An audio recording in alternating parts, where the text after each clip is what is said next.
Well, hello there. It seems like people really enjoy it when I talk about things covered in deep layers of copium. Now, don't get me wrong, I don't think we're riding on copium that much. So far, I have not made up a single thing, I am simply presenting things that already exist. And as my videos got traction, I started getting some valuable feedback. So before we begin today's video, let's have a look at some of the things you just had to point out. For those of you who believe we are starting unhealthy hype, it's fine. As long as we all understand that we are dealing with hypotheticals, and that we will all be bold by the time it comes out. I also got to interview the person who wrote the upcoming massive League of Legends novel, who was confirmed to now be working on the MMO. And he told me that yes, my videos are being passed among the developers, so you can stop tagging them on Twitter now. Also, that novel is insanely good, it's Game of Thrones in League of Legends. I am excited for the potential lore of the MMO.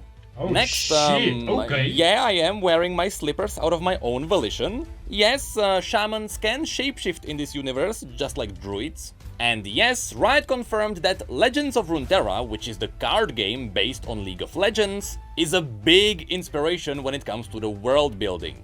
In case you're wondering what this is about, all the art I am showing you comes from Legends of Runeterra, a game that secretly acts as a massive archive of art that reveals this universe.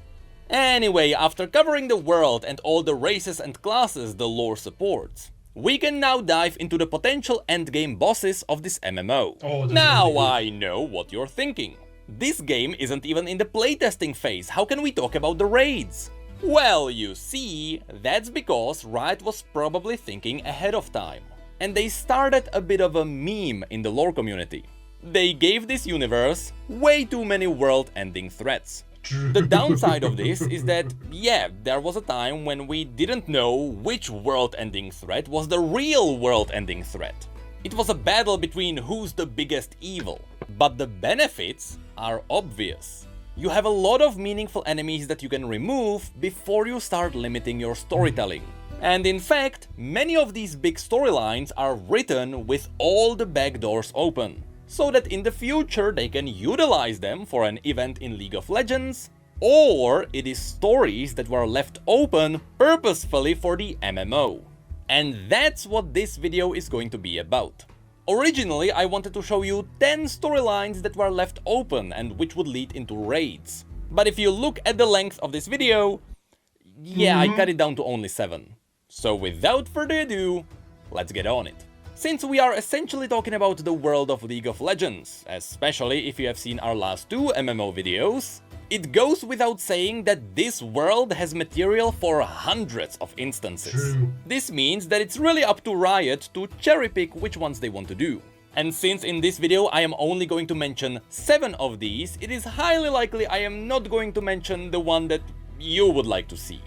But if you feel strong about your own idea about a dungeon, feel free to comment about it below. This is all valuable feedback for the developers after all. Anyway, the 7 raids I picked are based on one simple fact. Their stories and setting are perfectly fit for a raid environment. Be it because their stories are set up for a grand finale, or because some of these villains already have a cast of supporting bosses for the raid. Or simply because the battles would be really cool. And because showing is better than telling, let's start with the first raid. One with such a good setup, the raid essentially writes itself. The Ascension of Mount Targon. As you may remember, Mount Targon was created by the Celestial God to serve as a gateway to the Celestial Realms. And people decide to climb this place for a variety of reasons. Even though only about 1 in 10,000 makes it to the peak, some people try to climb the mountain because they want to be deemed worthy and become a celestial demigod, while, for example, the Massians send their criminals here to die trying to climb the mountain. This death sentence is called the Crown of Stone. And yes, of course, you can't really force the criminals to climb the mountain unless you go there with them. So most criminals just flee and start a new life elsewhere. Also, at the peak of the mountain we can find Aurelian Soul, the Starforger.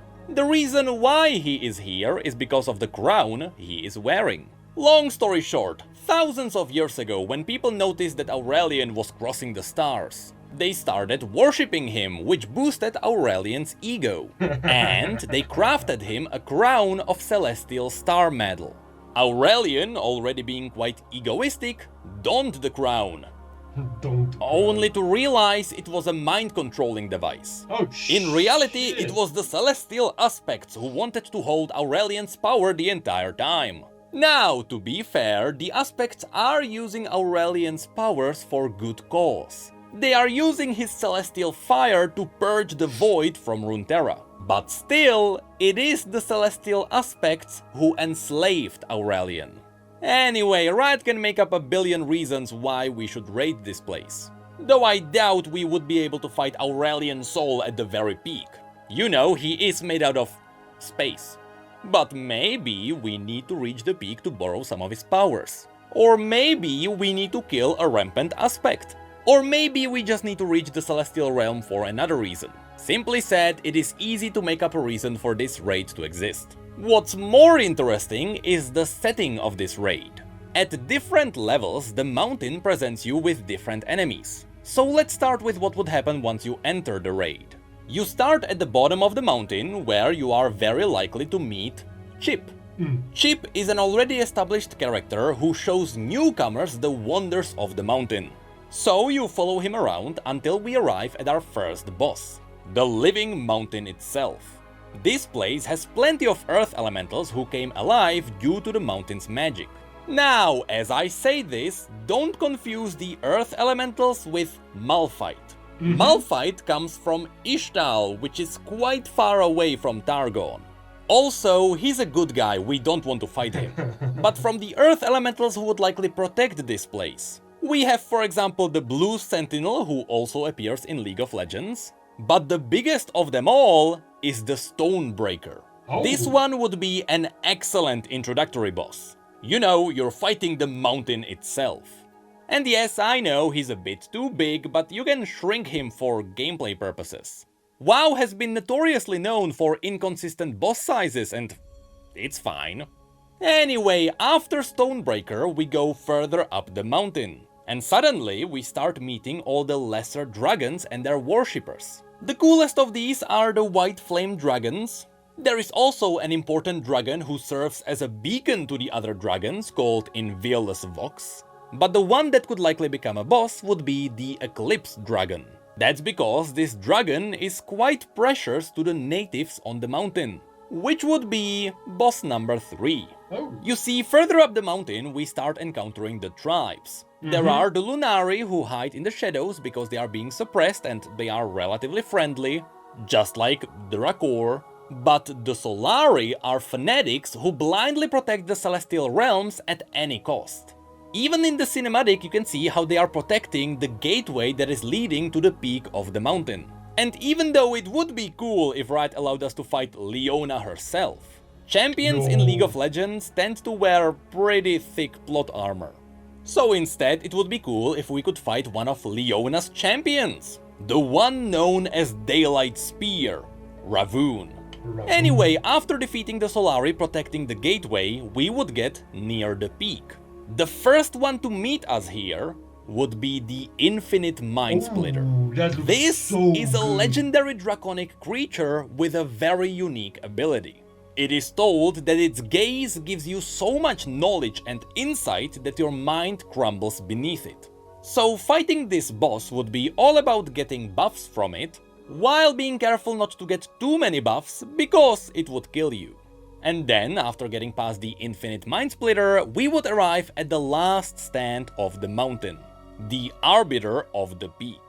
The last guardian standing in the center of the peak, separating mortals from the celestial realms. This is the creature that leads the mortals who survive the climb directly to the celestials. In fact, that's what you can see here. He is guiding Tiari the Traveler to the celestial realms, where they would become the Traveler.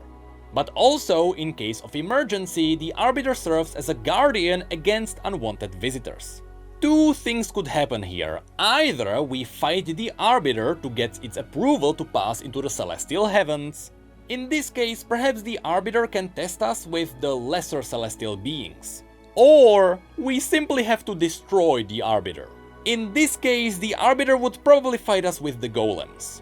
And finally, perhaps after beating the Arbiter, we are granted access to the Celestial Realms. And while, again, I doubt we would be able to fight Aurelian Soul, perhaps we could fight one of his creations that is endangering the world. We have two of them that stand out. The first creation is simply known as the Great Beyond. Aurelian Soul himself calls it his magnum opus. This is essentially a smaller celestial dragon created in Aurelian's image. So this would be like fighting Aurelian himself, except this would make sense. The one I believe might be a bit more appreciated, however, would be the one known as the Scourge. This is also a celestial being created by Aurelian himself, but League of Legends players might recognize this one as the pure celestial version of Baron Nashor. It is believed that the physical Baron was born out of the pure image. So, the Scourge being the final boss would be a really cool nod towards the League of Legends community. Yo, that would be See what I mean? So nice, I just made up a 7-boss raid in a heartbeat. And I skipped a lot of details just so this video wouldn't be too long. There are the celestial beasts, the demons trying to consume the heavens, the dragon roost near the peak where dragons are born, the star hounds, Asmus, the breath of the world, and so on. Designing this raid was simple because the lore and the setup is already there. Once again, I did not make anything up. All of this already exists in the universe. And Runeterra has a lot more places just like this one, so let's have a look at raid number 2. The one raid I know as a fact people would love to see is a Darkin raid. Yep, you can pull this off in a lot of different ways, but since the roots of the Darkin lore are in Shurima, the raid would most likely be in the deserts. Super quickly, in case you forgot, the Shuriman Empire rose to power after it started using the Sun Disk to reflect celestial magic into their soldiers, and turning them into the god warriors known as the Ascended. The Ascended were guaranteed immortality, however their minds were as fragile as they were before. After these Ascended fought the maddening void beasts released by their neighbors, they started going a little bit mad. But their minds finally snapped when their emperor died too and there was no one to give them directions. The story goes that a Darkin known as Zolani, who used to be a great healer, invented blood magic and used it to heal the other Darkin, by which she also infused them with I still say that this direction. Used it that a Darkin known as Zolani, who used to be a great healer, invented blood magic and used it to heal the other. Like, this looks exactly like Terrorblade from Dota. Like, people can argue with me all they want. This is a very, very, very similar image to Terrorblade from Dota. Like, people can say what they want, by which she also infused them with the blood magic, with a secret plan to use the blood magic later to control them all. This was Zolani's secret plan to stop the rampaging Darkin. Unfortunately, the Celestials noticed that the Darkin were very dangerous, and they started sealing them inside special weapons. The sad part is, Zolani herself was also sealed inside her blades. So since Zolani was sealed away, there was nobody to control the others. And as a nice bonus, the remaining Darkin were now empowered with blood magic. Fortunately, in the end, the Celestials sealed all the remaining Darkin inside their weapons too. But stupidly enough, the Celestials let mortals to safeguard these Darkin weapons. So of course, some people were tempted to pick up the weapons and use them for their wars. At which point, the Darkin immediately dominated the minds and bodies of those who picked them up. So yes, these rampaging god warriors managed to free themselves. So now, let's quickly go through those who would serve as big raid bosses. Perhaps the most famous one, and as far as we know, the most powerful one, is Aatrox. After Aatrox was sealed away, his blade was picked up by a random warrior in the north.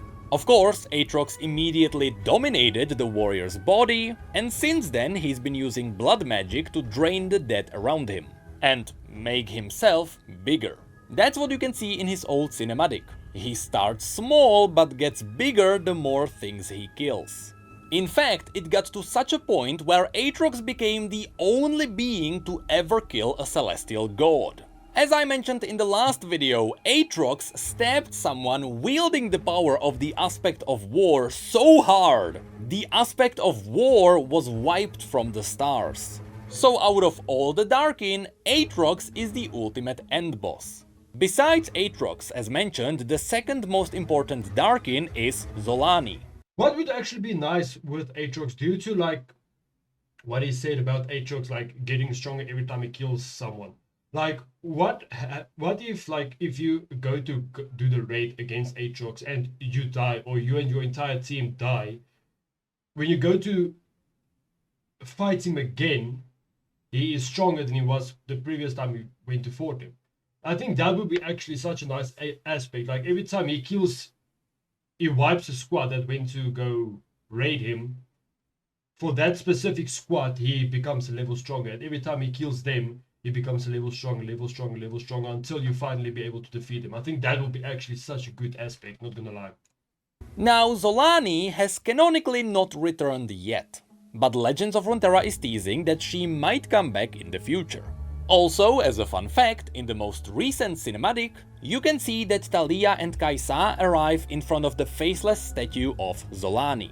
Next there is also Varus, a Darkin who was sealed inside a bow inside a well, and he got freed after 2 hunters fell into the well. So now Varus's body is actually occupied by 3 souls, the 2 hunters and the Darkin. One could say he's the embodiment of 2.5 men. And there is also Kain, the one holding the scythe of a Darkin known as Rast. But as far as we know, Kain is pretty good at resisting Rast's power, so I doubt Rast would be freed. Also, Kain is a League of Legends champion, so in order for Rast to come out, Kain would need to die. And I don't think that's possible with all the plot armor. But we are still not done yet. Next, from the lesser known Darkin, there is also Horazi, who was sealed inside a small emblem, Naganeka of Zurita, who was sealed inside a giant ballista. As you can see, she looks a little bit like a chicken, and that's because it is believed that a chicken touched the ballista and the Darkin took over the chicken's body. And lastly, there is Tarosh, who was sealed inside a massive halberd. The reason why this Darkin raid would work is because all the Darkin have a common goal. They all hate Zolani. They see her as a betrayer who was trying to control them. So in this raid, we would likely fight the other Darkin as we are trying to get to Zolani. And after we kill her, we would face Aatrox as the final boss. Since all the Darkin wars began with Aatrox and Zolani starting a civil war. Also, it turns out that Aatrox was the general of all the other Darkin. So killing Aatrox would be the perfect end to the Darkin chapter. But let's not forget that Riot is already teasing a new Darkin. The next champion in League of Legends might be a dog that picked up a Darkin dagger. And if you're wondering why we would raid this place, first of all, the Darkin are pretty one-sided bad guys. But we could be led here by Nasus and Sivir. Nasus is an Ascended who avoided corruption, so he would be likely happy to put down his former brothers and sisters. And Sivir is holding the very first blade. Yo, Sivir looks thick. What? To be ever used to seal a Darkin. So once again, the lore is already there.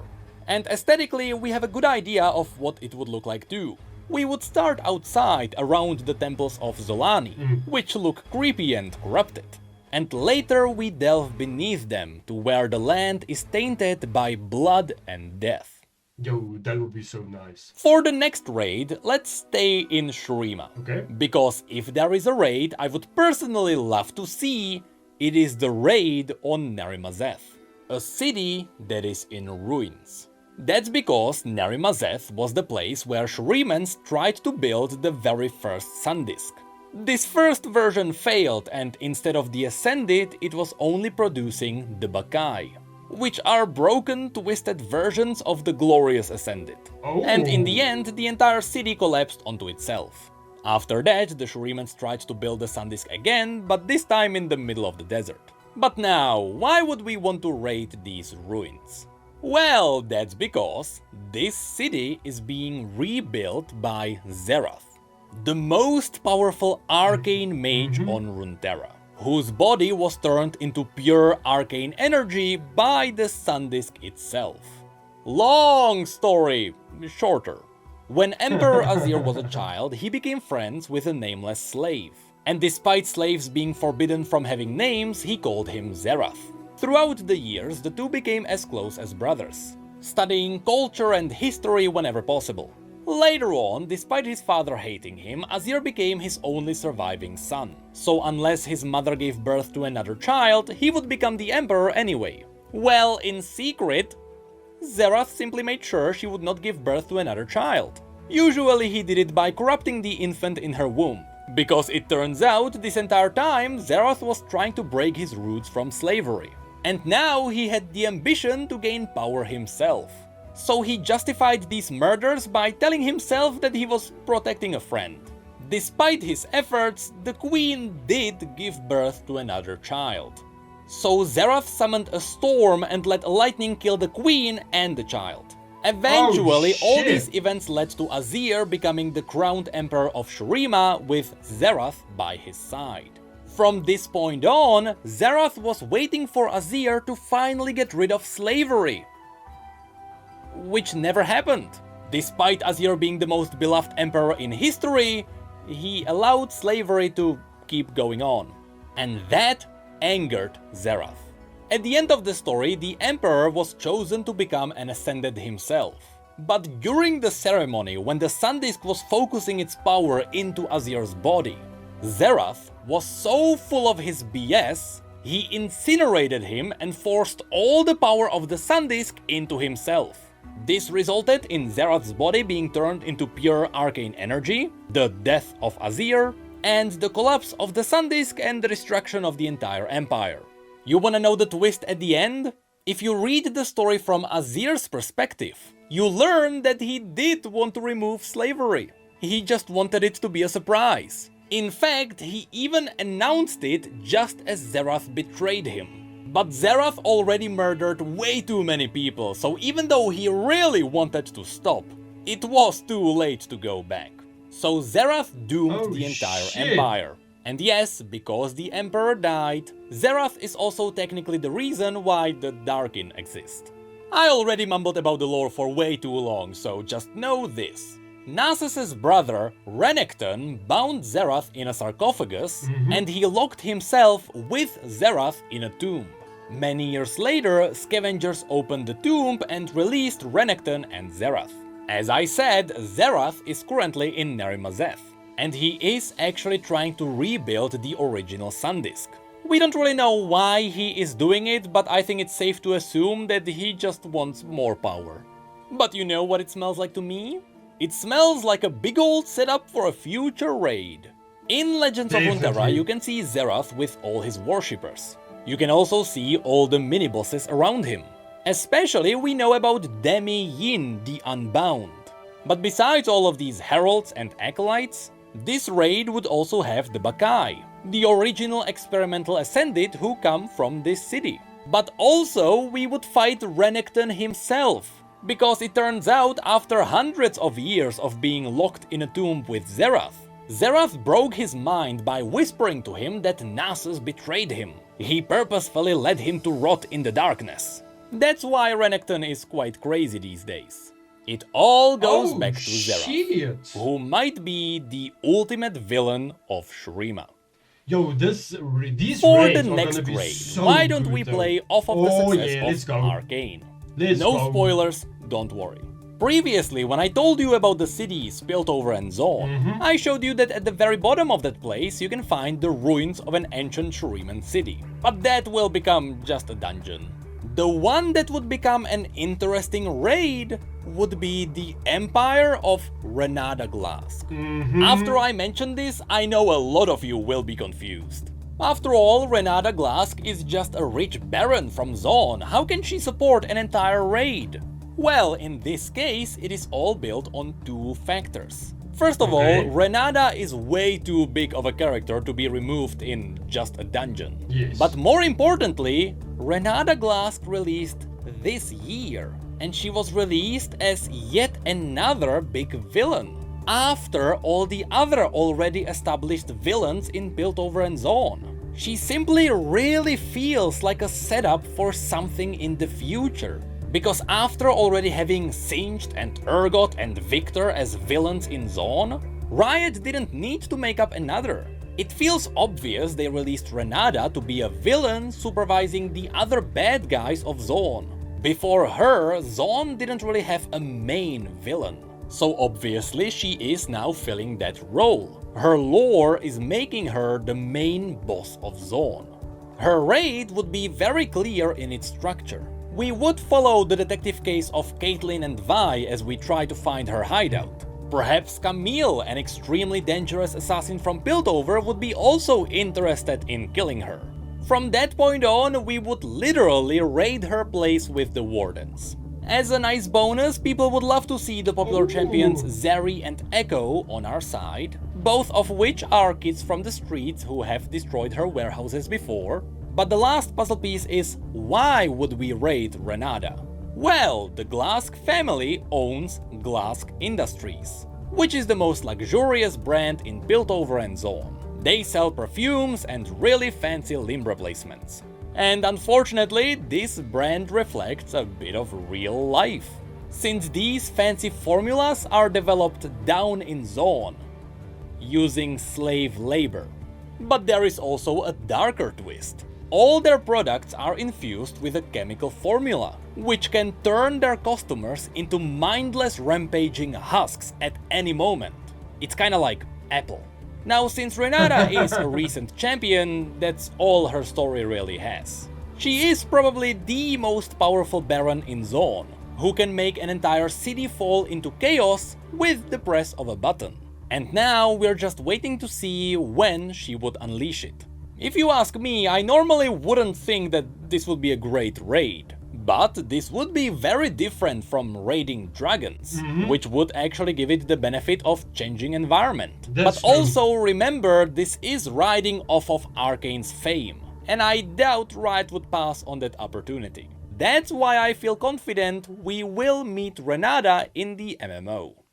That would be actually like so nice. And now we are diving into the go. top 3 raids. I am extremely confident that some form of these will be in the MMO. That's for 2 reasons. First of all, these big villains are way too big to be ignored. We are talking about characters in the style of Arthas Menethil. But also, their lore turns them into world-threatening enemies that have to be dealt with the first of these being Weazel, the Ruined King. Yeah, boy. There is not a sliver of a doubt we will see the Ruined King in the MMO. You can point a gun to my head, tell me to guess a villain in this MMO, and I will smile knowing that I survived.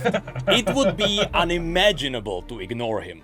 Now, the issue lying in front of me right now is that Weazel's story is massive. On top of the normal story he has in League of Legends. He got his own book that is 400 pages long, the entire RPG game called Ruined King, which is focusing on his reawakening, and League of Legends got its own in-game event that was focusing on pushing his lore forward, which also included 3 cinematics. Right now, Weazel has the most lore out of any champion in this universe. So let me summarize it as quickly as possible. Weazel was a Camavoran prince who was forced into becoming the king at an early age. Because of this, he was not ready to become a king, and many would not consider him a really good king. Still being a teenager, he often threw tantrums in the style of Kylo Ren. To keep the kingdom from crumbling, he relied on his 2 advisors, Callista and Nuno Necrit of Camavor. Yes, that's the character named after me. Eventually, Weazel met the love of his life, Isolde, a woman whom he loved very, very, very, Very deeply. He loved her so much that he would do anything for her. But she didn't abuse it. Isolde was actually a very good queen. For the majority of Viego's ruling, he waved the kingdom's problems away just so he could be with Isolde. Until the day someone tried to poison Viego to finally remove him from the throne, and instead they poisoned Isolde. This is where Viego's dark side really started to show. After trying absolutely everything imaginable, nobody was able to heal his queen. And Viego's angry depression started taking over him. After weeks of desperate searching, Viego found out that there may exist a hidden place called the Blessed Isles, which held the sacred blessed waters which could heal anything. And so he sent Callista away to find the Isles. After a long adventure, Callista succeeded and she confirmed that the blessed waters did indeed exist. So on the next trip, Callista brought the queen and the king and their soldiers with them, so that they could all heal the queen and be happy ever after. But of course, there was a dark twist. The queen died before they arrived on the Isles. And the priests confirmed that they can heal anything, as long as the person is alive. But that didn't stop Viego from trying. So after the priests denied him entrance to the waters, Viego massacred everyone who stood in his way, and following a creepy warden called Thresh, he arrived at the waters and dunked the queen in. For a moment, the waters did resurrect the queen, but then she was turned into a wraith, who killed Viego with his own blade, which caused his soul to be absorbed by the blade. I'm skipping a lot of details here, so just know that yes, the blade can absorb souls. We'll actually talk about the blade in the next MMO video, whenever that one comes out. Anyway, after Viego was killed with his own blade, everything exploded in necromantic magic. His queen's soul was shattered into fragments, and the entire place was turned into the Shadow Isles. For 1,000 years, Viego's soul stayed there in the blade. Until the pirate king Gangplank was told by Thresh that he could totally pick up the blade. His mind was totally strong enough to resist the power of the king. Spoiler alert, it wasn't. And the moment Gangplank picked up the blade, his mind and body was dominated by Viego, who then used that body to fully release himself back into the world. After that, even though everyone's been dead for 1,000 years, Viego still wanted to bring his wife back, and so he started to unleash the undead with the Black Mist all around the world, in an attempt to find all the fragments of his queen's soul. Eventually he succeeded, and he actually managed to bring the queen's soul back. But immediately after that, he was defeated by the Sentinels of Light. Remember the undead hunting class from the last video? That's them. And not only did they permanently destroy the queen's soul, because the queen didn't actually want to be resurrected, but Viego's entire story arc ended with him being teleported back to his homeland called Camavor, where he was banished until the present days. You can actually see the end of the storyline in the cinematic called Absolution. And this is why Viego is going to be an incredible boss in the MMO. He does have a lot of story behind him, but more importantly, this entire time we have only seen his young, reckless personality, where he acts like a child throwing tantrums, as he's constantly trying to help someone he is obsessively in love with. But the thing is, his entire life he was chasing his queen. He was ready to go beyond death just to be with her. But now he was imprisoned after learning that the queen didn't want to be with him, but also after her soul was permanently destroyed. So once Viego is unleashed from his prison again, instead of a cocky teenager, we are going to have a pissed off king who has nothing to lose. And that transformation into the Dark King is something I really wanna see. And you can only imagine what the raid is gonna look like. Hordes of risen Camavoran soldiers, ancient undead dragons brought from his homeland, the legendary Rasa the Sunderer, and even more legendary Hecarim of the Iron Order. But there is also Commander Ledros, or maybe Karthus the Death Singer, and finally Thresh, the one who caused all of this to happen, the hidden master of puppets in the shadows. Simply said, Weazel has a lot of meaningful enemies serving him, and the raid will be glorious. Oh, this is going to be Side note, so in the distant future, nice. I kinda wanna cover the entire story of Weazel. Wish me luck. For the next raid, we are not delving too far away from the undead theme, because it's time to cover the most brutal badass warrior this universe had ever seen. Super quickly, just for clarity. Weazel's deathly magic is really undeath in its true meaning. When he's turning his enemies into undead souls, it's more like he is preventing them from dying. Yep. And he's turning them into somewhat living wraiths instead. So he's not really the master of death. As you'll see, that title goes to Mordekaiser. His story begins as a warlord known as Sun Uzal.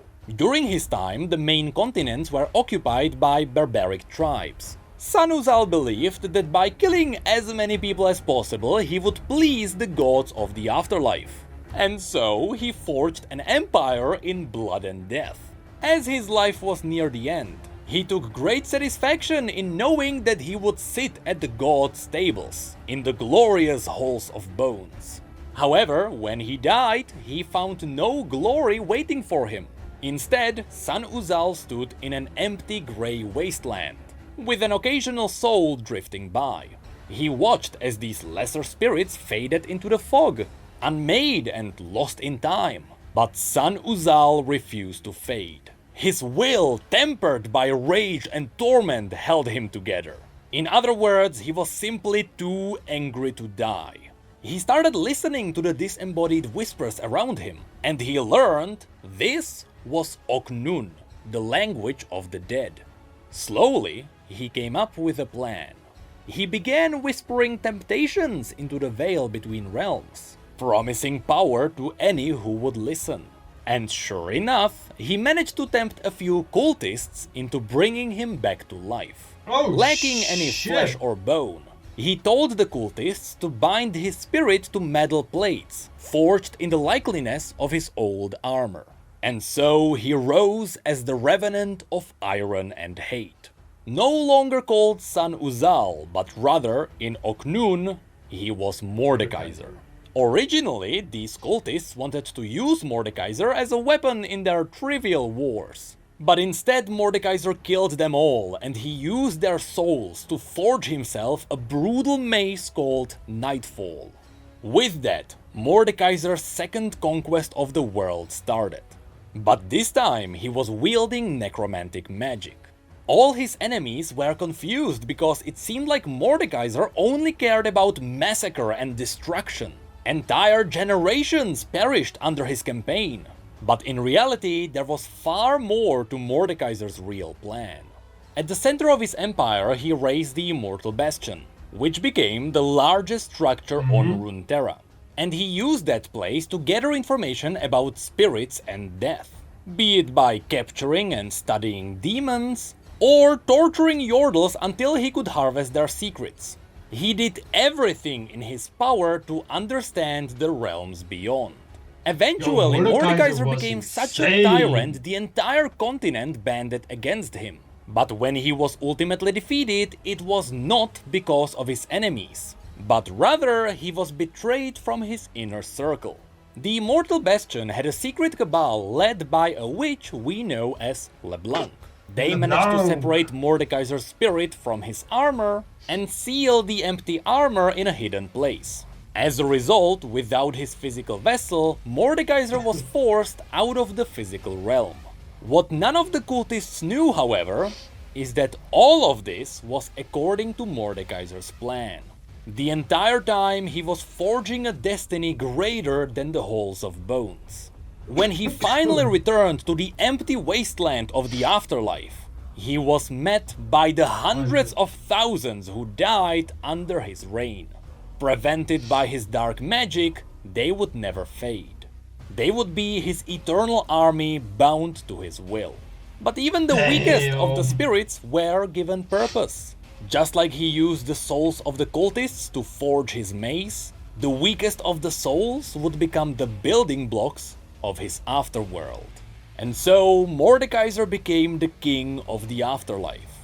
And even though he was cast out, with his physical vessel being banished in the immortal bastion in Noxus, he is already planning on how to return.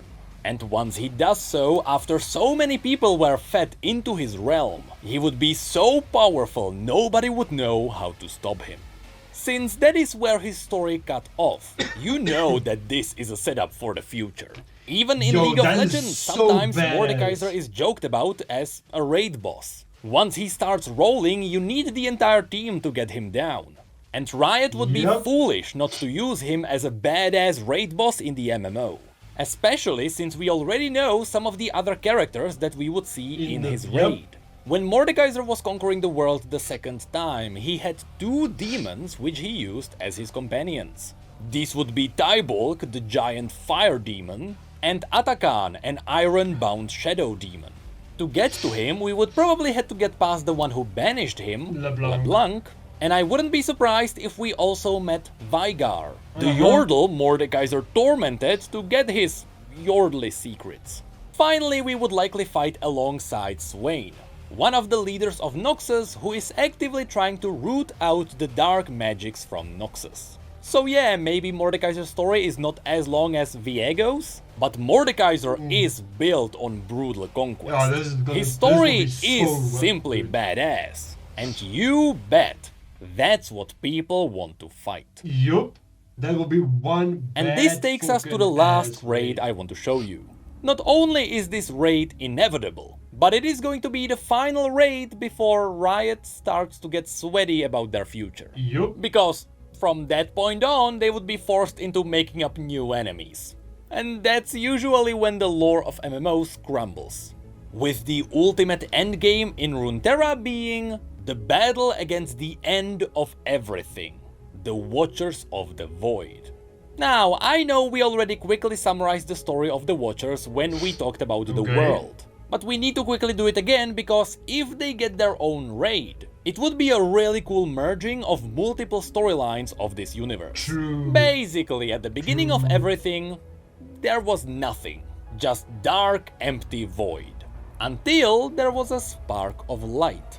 This spark of light illuminated the darkness and revealed creepy entities we know as the Watchers, who before this event didn't even know about their own existence.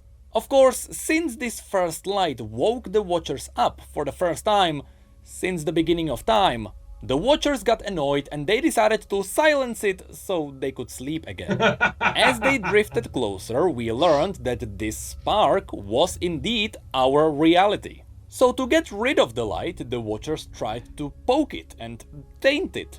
But they were always too big to get through and deal with it themselves. So instead, they reached into reality, stole something, corrupted it and released it back, in hopes that it would destroy the rest of the reality. But even that wasn't too successful. Eventually, the Watchers started whispering into the light. And the Ice Witch known as Lysandra answered.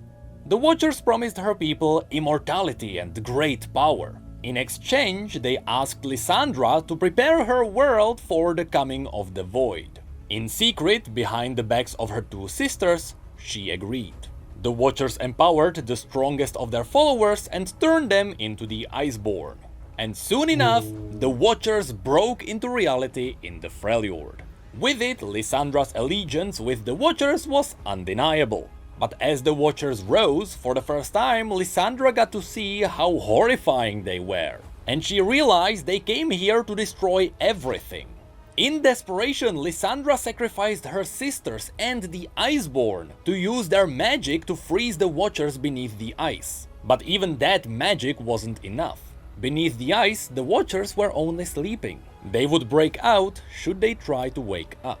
So these days, Lysandra is kidnapping the surviving Iceborn. She freezes them in her fortress. She is then using their inherent powers to reinforce the ice. And she is feeding their dreams to the Watchers to keep them asleep. Oh, as a bonus, Lysandra is killing anyone who remembers the old days, and who could spill out that she actually kinda betrayed all humanity.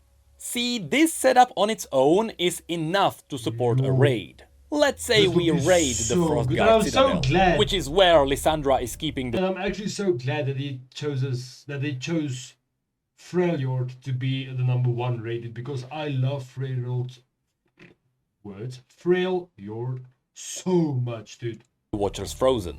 First, we get there by crossing the Howling Abyss. This is the bridge that is incredibly iconic for League of Legends players. This is where you play ARAM. I bet you never noticed that at the end of the bridge, you can actually see the entrance to the Frostguard Citadel. And in fact, the ghastly shopkeeper is one of the soldiers who remembers the coming of the Watchers. After getting inside, we would fight Lysandra's frozen thralls. These are trolls that Lysandra twisted herself to serve her. But they are also supported by the Harbinger of Thralls, whatever that is. Then we would fight through Lysandra's army of the Druklorn. These were... Yo, this armor looks so fucking nice though. Like, this looks actually so nice. warriors dedicated their lives to Lysandra, knowing that they are protecting the world from the end of everything. Next, we would face the most mysterious creatures of the Freljord. We don't really know what they looked like in their pure form. We only know what they look like after they were corrupted by the Watchers. And these would be the creatures with their very interesting names. There is She Who Wanders, They Who Endure, and It That Stares. Whatever these creatures used to be, now they are titanic, with their I-beam disintegrating reality. Then of course we would have to get past Lysandra herself before we arrive at the Frozen Watcher. I think it's likely that we are going to fight one of these. And what's cool is that even though this is the toughest enemy this universe has to offer, even if we defeat it, we don't really defeat all the Watchers. That's the clever backdoor of this universe. We can't destroy them all. They are the primal force, there is an endless sea of them. If anything, our reality is a parasite in their void. So if we defeat a Frozen Watcher, all we really do is plug a hole. But the Watchers continue being a threat. Anyway, this Watcher looks strange, doesn't it? It's not really the floating eye that you would imagine. Well, that's because, as it is with all the League of Legends stories, there is a twist. You see, just as the Watchers are able to corrupt a being, they are also open to being corrupted themselves. The process always comes from both sides. And so, the more the Watchers interact with humans, for example, the more human-like they become themselves. And since the Watchers in the Freljord were frozen there for thousands of years, Legends of Runeterra shows us that once they would break through, that's what they would look like. They would have many human-like limbs, the story told us they have fur from all the animals, and they even have a creepy fake face. So no, this is not what a pure Watcher would look like. This is a Watcher tainted by the people of the Freljord. Also, you might be wondering, how do we actually beat the most powerful being in this universe? Well, that's where the stories collide. First of all, Lysandra would be the key to freezing the Watchers. She would have to be on our side at the end there. Also, the primal god Ornn constructed the bridge leading to the Citadel. And this bridge was used as a magical seal to help keep the Watchers down there. So Ornn himself would help us. But most importantly, there is another massive storyline that is in Shurima, centered around a Voidborn known as Bel'Veth. Because this video is already way too long, just super quickly. You know how the Watchers themselves got tainted when interacting with reality? Down in Shurima, a small pocket dimension formed between the Void and our reality. It was sort of like a cancer growth on the Void. In fact, if you dive deeper into this, you may realize that this is directly correlating to real-life cancer. If you don't know, cancer is just living tissue that decided, hey, I don't wanna die. And that's exactly what happened here.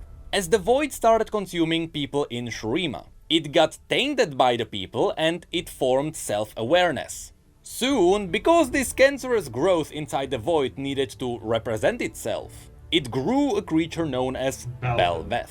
A Voidborn that looks a bit fishy because she consumed a harbor, but also she doesn't actually like the Watchers because the Watchers want to end everything.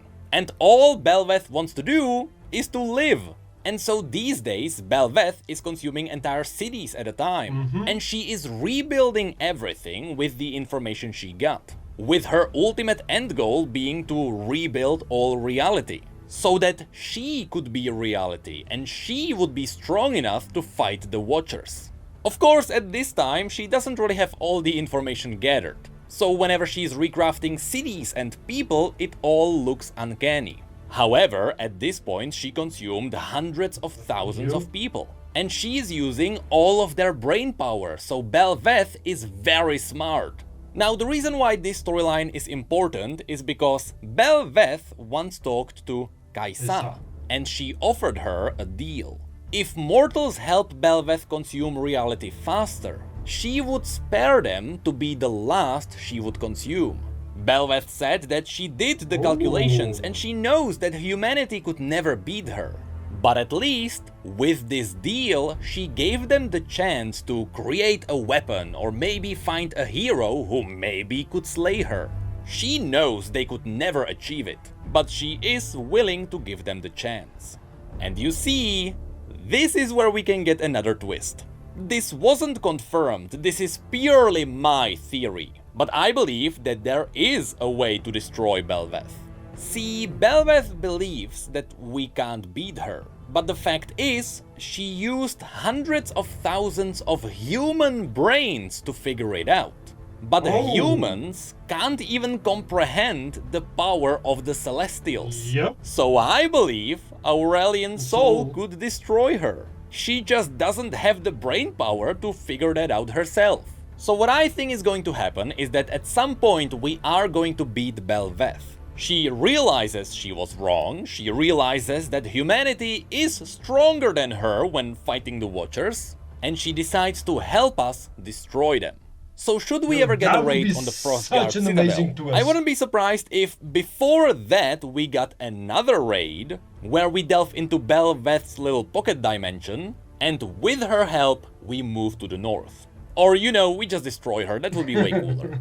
So all of that is still just a wild theory. The fact is, we are fighting the Watchers. That is inevitable. Yo, this will actually be so And that was nice. all the raids I wanted to show you. All of them are supported by the lore, and it is up to Riot whether they want to do them or not. Except the last 3 raids. Those are happening, there is no way around it. But because people are going to freak out, let me give you some honorable mentions. This universe also technically has the Grim Reaper. While they may have many forms, the most well-known form of death itself is Kindred. We wouldn't really have a good reason to fight them though, since death isn't really an evil entity in this universe, but, you know, they exist. I would also love to fight against Vladimir's Hemomancers. We could also get a raid on the Ursine, with Volibear being the final boss, the primal god of wilderness. In the east, there is also the mysterious demon known as Ashlash, a 7-handed liquid demon that is locked beneath the earth, in a place known as the 7th layer. Neela is currently wielding its power, and it looks like a setup for the future. Also, there is Fiddlesticks, the primal and most powerful demon on Runeterra. Fiddlesticks itself is just a puppet. The demon is what you can see inside the cage. But because Fiddlesticks is roaming around the world, I couldn't really figure out a raid setting. But you bet we are fighting him at some point. If you want a creepy video to react to, find Fiddlesticks cinematic. Simply said, the lore supports so much more than what I showed you today. And in the future, I can make a smaller video where I cover the dungeons of this MMO. All being theoretical, of course. But for now, that's it. I'm running out of content, so let's see... what do we have next? But here's my question. Why do you hold the lav mic? Wait, what do you...